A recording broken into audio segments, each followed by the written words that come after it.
Hi, I am Rohini Dikshit, your tarot card reader, angel card reader और कुंडली विशेषज्ञ। आपका स्वागत अभिनंदन करती हूँ। जय श्री कृष्णा, राधे राधे, सुबह की राम राम और जय श्री माता दी। आज हम बात करने जा रहे हैं लोगों की पहचान। जी हाँ, ऐसी बात नहीं है कि हर इंसान में परिपक्वता नहीं है लोगों को पहचानने की, लेकिन फिर भी कुछ ऐसे विपरीत परिस्थितियाँ होती हैं जब हम लोगों पर विश्वास कर जाते हैं और हम नहीं समझ पाते हैं कि कौन सही है और कौन गलत। वहीं पर कुछ ऐसी घटनाएं भी हो जाती हैं जिसके बाद में अच्छाई पर से विश्वास एक अच्छे इंसान का उठ जाता है। कुछ गलत लोगों के चलते, कुछ गलत मानसिकता के चलते, कुछ गलत सोचों के चलते।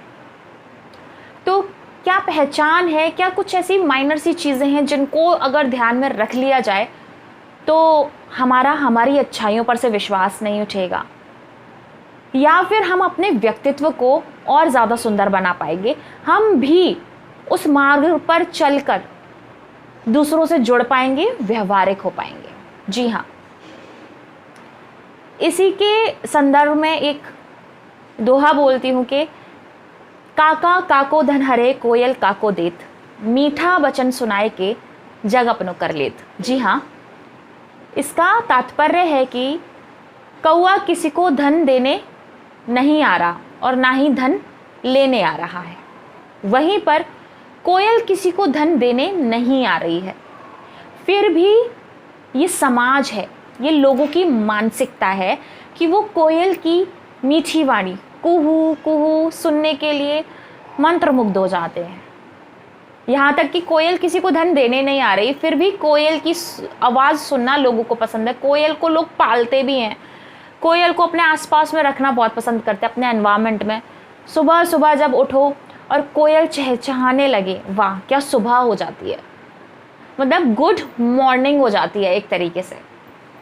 वहीं पर बात किया जाए कौआ अगर आपके घर के बाहर में बैठ के काँव काँव काँव काँव करेगा तो कोई नहीं चाहता कि एक लिमिट के बाद में किसी की भी काँव काँव सुनी जाए। तो कौआ को हर कोई उड़ा देता है कि ये बहुत ज़्यादा इरिटेट कर रहा है, इसको उड़ा दिया जाए। सेम यही बात है हमारे साथ में भी, हम इंसानों के साथ में भी। जो लोग मीठा बोलते हैं, सुंदर बोलते हैं, चाहे भावनात्मक तौर पर वो कोई भी विचार रख रहे हों हमारे लिए या किसी के लिए भी, लेकिन अगर उनकी वाणी मधुर है, तो अगर वो हमारे लिए राजनीति भी कर रहे हैं, अपने मन में हमारे लिए गलत विचार भी रख रहे हैं, लेकिन वो मीठा बोल रहे हैं, तो उनसे आपको इरिटेशन नहीं होगी। फिर आप वहाँ पर अपने दिमाग का यूज़ करोगे कि हाँ ठीक है, इसने अगर मेरे साथ में गलत किया तो मैं उसके लिए कैसे अपने आप को प्रोटेक्ट करूँ और कैसे मैं उसको दूर रखूँ। लेकिन उससे इरिटेशन नहीं होगी, उसके साथ में आप ताउम्र व्यवहार निभा सकते हैं। वहाँ सिर्फ आपकी बुद्धि की प्रतियोगिता होगी। लेकिन जो इंसान भले ही आपके लिए भावनाएं बहुत अच्छी रखता है, बहुत शुद्ध रखता है, आपके लिए हमेशा अच्छा चाहता है, लेकिन हमेशा ही आपसे कठोर वचन बोलता है, हमेशा ही आप पर कटाक्ष रखता है, तो ऐसे इंसान को कोई भी अपने पास रखना पसंद नहीं करता। क्योंकि ये हमारी मानसिकता है कि जो मीठा बोल रहा है तो क्या वो वास्तव में हमारे लिए अच्छा ही सोचेगा? नहीं। हर किसी की पर्सनैलिटी, हर कोई इंसान जैसा बाहर से है वो वैसा अंदर से नहीं होता। और रही बात, काफ़ी सारे लोग जो मीठा बोलते हैं और मन में भावनाएं अच्छी नहीं रखते हैं, उनको लोग गलत समझते हैं, उनके लिए लोग गलत बोलते हैं। देखिए, बात इतनी सी है कि हम अपने शब्दों के माध्यम से किसी का भी अपमान नहीं कर सकते। हमारे धर्म, हमारे संस्कार ये कहते हैं कि चाहे कोई हमारा दुश्मन ही क्यों ना हो, लेकिन फिर भी हमें उसका अपमान नहीं करना चाहिए। हमें अपनी वाणी को अशुद्ध नहीं करना चाहिए, क्योंकि ये सरस्वती जो हैं वो हमारी वाणी पर, हमारी जिह्वा पर, हमारे कंठ पर विराजमान होती हैं। तो अपनी वाणी को, अपने इस जुबान को जितना मधुर रखा जाए उतना ज़्यादा अच्छा। लेकिन जो मधुर बोल रहा है, जो मीठा बोल रहा है, ज़रूरी नहीं है कि वो आपका मित्र हो। और वहीं पर बात की जाए कि जो इंसान आपको कटाक्ष दे रहा है, आपके साथ में दुर्व्यवहार कर रहा है या कठोर वाणी का प्रयोग आपके साथ में कर रहा है, तो ज़रूरी नहीं है कि वो आपके लिए बुरा ही सोचता हो, वो आपके लिए एक खतरा हो। लेकिन इस दुनिया में जो इंसान आपको तारीफ़ करता है, आपके अंदर कमियां होते हुए भी आपको तारीफ़ कर करके उन कमियों को आपको नहीं बताता, आप उसको मित्र समझ लेते हैं और एक अंधेरे कुएं में जाकर कूद जाते हैं उस इंसान के दिखाए मार्ग पर। आप उस पर विश्वास कर लेते हैं कि वो इंसान आपके बारे में बुरा नहीं सोचेगा। खास करके ये सारी चीज़ें एक टीनेजर के साथ में बहुत ज़्यादा फेस करने को मिलती हैं। वो अपने ही माता पिता को, अपने ही रिलेटिव्स को, अपने ही बहन भाइयों को गलत समझने लगता है, क्योंकि वो उसको दिशा निर्देश देते हैं कि ये गलत है, ये सही है। क्योंकि वो कौवा हैं, उस समय पर काँव काँव कर रहे हैं, कठोर वाणी बोल रहे हैं, कटाक्ष कर रहे हैं, वो उसको सही रास्ता दिखा रहे हैं। लेकिन कौवे को कोई भी अपने पास नहीं रखना चाहता। वहीं पर बात वही है कि इस दुनिया में दिखावे पर ही लोग चलते हैं। तुलसी मीठे वचन ते सुख उपजन चहुओर, वशीकरण एक मंत्र है परिहरु वचन कठोर।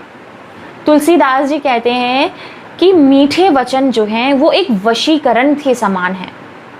अगर आपको किसी का वशीकरण करना है तो आपको किसी भी एस्ट्रोलॉजर, किसी भी तांत्रिक के पास जाने की ज़रूरत नहीं है, किसी भी टोना टोटका तंत्र मंत्र करने की ज़रूरत नहीं है। आप सिर्फ मीठी वाणी बोलकर ही सामने वाले को मंत्र मुग्ध करके अपनी सारी बातें बनवा सकते हैं। मेरे दादाजी एक बात कहा करते थे कि जो भी आपसे मीठा बोले उससे सतर्क हो जाओ, क्योंकि ज़रूर उसके मन में कोई ना कोई मंशा होगी। जब तक मतलब नहीं है और लोग मीठा बोल रहे हैं तब तक आपको डरने की ज़रूरत नहीं है। लेकिन अगर मीठा बोल बोल कर आप में घुस रहे हैं तो सावधान हो जाइए, आगे चलकर वो आपके लिए खतरा साबित हो सकते हैं। क्योंकि चींटियां मीठे में होती हैं, नमक में नहीं। वहीं पर बात की जाए कि हमें इस मानसिकता को समझना बहुत ज़रूरी है, और जो लोग मीठा बोल रहे हैं तो वो अपने ईश्वर को प्रसन्न कर रहे हैं, वो सरस्वती माँ की आराधना कर रहे हैं, भले ही वो अपने मन में भावना कुछ भी रख रहे हों। तो कहने का तात्पर्य सिर्फ इतना सा है कि हमेशा ही हर इंसान को मीठा बोलना चाहिए और लोगों को जज करने के लिए अपनी बौद्धिक क्षमता का, अपनी इंटेलिजेंस का यूज़ करना चाहिए। कोई कड़वा बोले तो वो दुश्मन नहीं है, कोई मीठा बोले तो वो मित्र नहीं है। इस बात को अगर आपने जिस दिन समझ लिया और गांठ बांध लिया तो आप कभी भी इस धरती पर, इस दुनिया में किसी से मात नहीं खाएंगे। आई होप सो कि आपको ये बात, ये विचार समझ में आया हो, और नहीं समझ में आया होगा तो परिस्थिति, हालात, समय सब कुछ समझा देती है। जय श्री कृष्णा, राधे राधे, जय माता दी।